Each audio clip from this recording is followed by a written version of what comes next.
2-3 দিন ধরে খুব বৃষ্টি হচ্ছে। তো এই রোদ তো এই বৃষ্টি এই জন্য মুরগিগুলোকে ছাড়াই হয় না।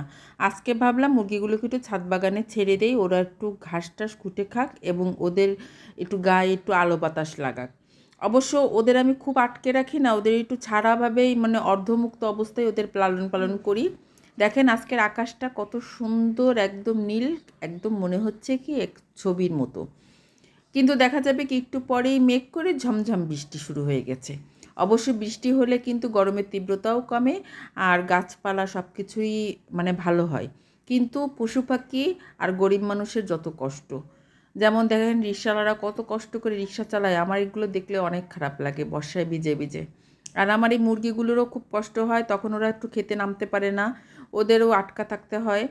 কিন্তু যারা আমাদের মতো মোটামুটি যারা মানে মধ্যবিত্ত বা উচ্চবিত্ত, ও তাদের বৃষ্টিটা কিন্তু তাদের হয় বৃষ্টি বিলাস, আর পশু পাখি আর গরিব মানুষের হয় কষ্ট। যাই হোক, এদিকে আমার মুরগিগুলো তো খেয়ে নিচ্ছে ঘাস লতা পাতা, বাগানেও হাঁটাহাঁটি করছে। আমার এই ছোট্ট ছাদ বাগানটা জানেন আমার একটা শান্তির একটা অংশ। এত ভালো লাগে, জ্যোৎস্না রাতেও ভালো লাগে, বৃষ্টি পড়লেও ভালো লাগে, রোদ পড়লেও ভালো লাগে। মানে একটা অন্যরকম ভালো লাগার কাজ।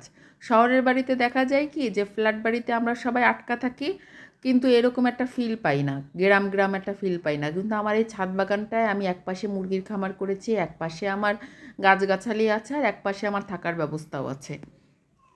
এতে কিন্তু আমার কিন্তু মানে খুবই একটা অন্যরকম একটা ভালো লাগা কাজ করে।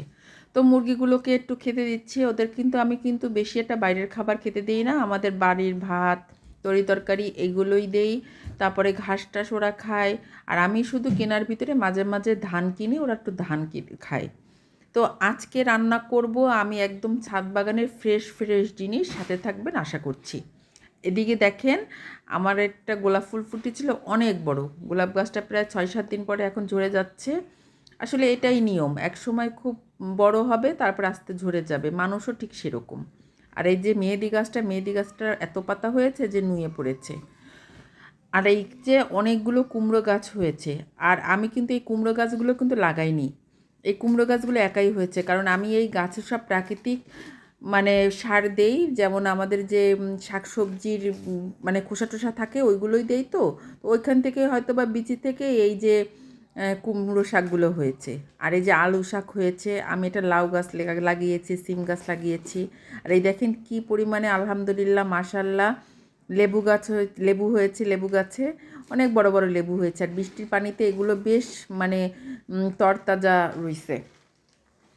এদিকে আমার এই যে লেবু গাছ দুটো থেকে আমি মনে হয় 100-150 লেবু উঠাইছি, কিন্তু গাছগুলো কিন্তু বেশি বড় না, ছোট।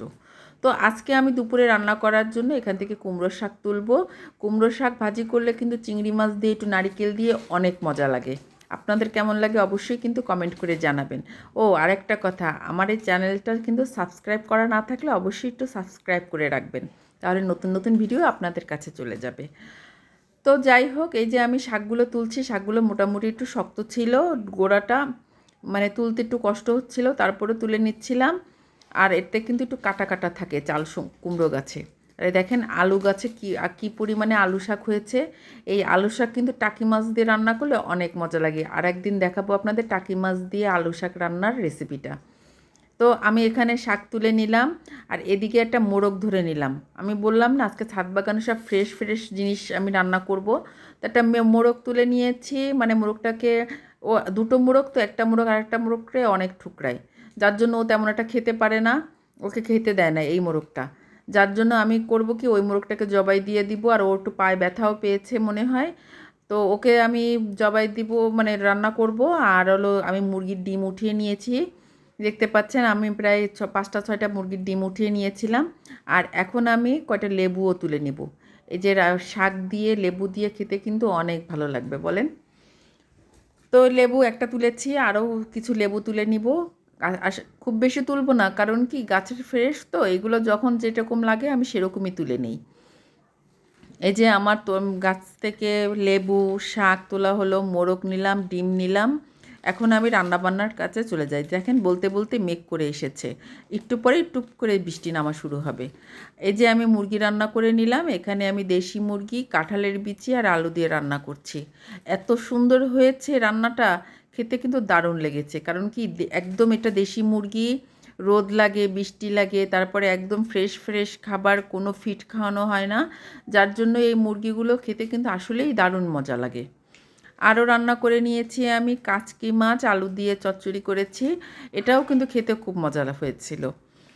কাচকি মাছ আসলে এইভাবে চচ্চড়ি করলে কিন্তু স্বাদই লাগে অন্যরকম। তো আমার এই ভিডিওটি আপনাদের কাছে কেমন লাগলো অবশ্যই কমেন্ট করে জানাবেন, আর অবশ্যই সাবস্ক্রাইব করে রাখবেন, তাহলে আমার নতুন নতুন ভিডিওগুলো আপনাদের কাছে চলে যাবে। আমি আবার আসবো আপনাদের কাছে নতুন আরেকটা ভিডিও নিয়ে, সেই পর্যন্ত আমাকে আপনাদের দোয়ায় রাখবেন। থ্যাংক ইউ, আসসালামু আলাইকুম। আপনারা সবাই বৃষ্টি উপভোগ করুন, আমি আজ চলে যাচ্ছি, আবার আসবো।